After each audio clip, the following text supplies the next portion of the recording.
Flood-hit communities in Victoria's north say their recovery is being slowed down by a complicated process to apply for disaster funding. Sky News can reveal the state's Premier has written to the Prime Minister, asking him to ease the rules as local residents and businesses struggle to bounce back. Holly Edward-Smith has this exclusive report.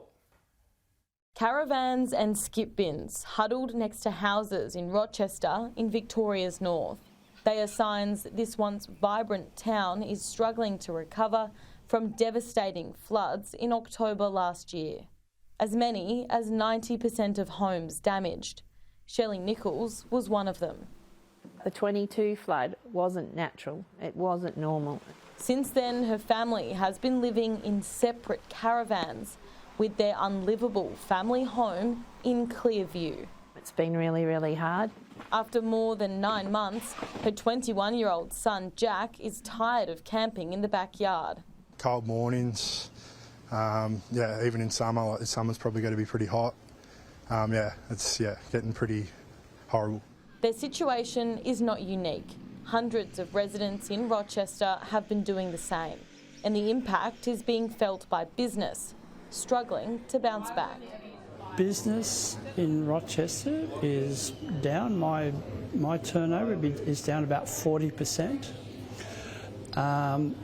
Can't afford to employ a good quality chef because I don't have the turnover to justify it. 650 roads were damaged across the Campaspe Shire in last year's floods. Hundreds of homes, businesses and farms inundated with water. A big clean-up, made even more difficult by a complicated process to apply for disaster funding. And a lot of them got to the stage where they just didn't bother because it was too hard. Councils are required to provide comprehensive evidence of damage to claim funding.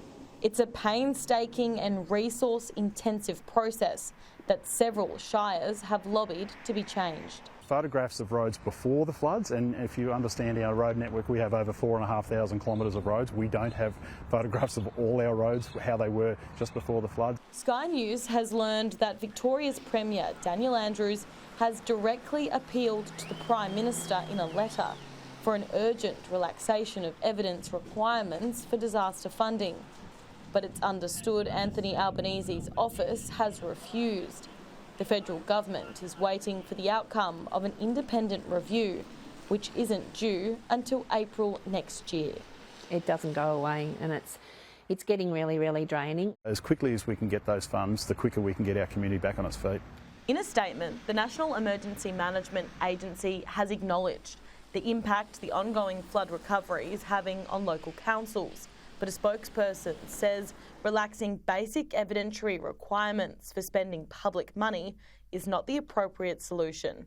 Holly Edward-Smith for Sky News in Rochester.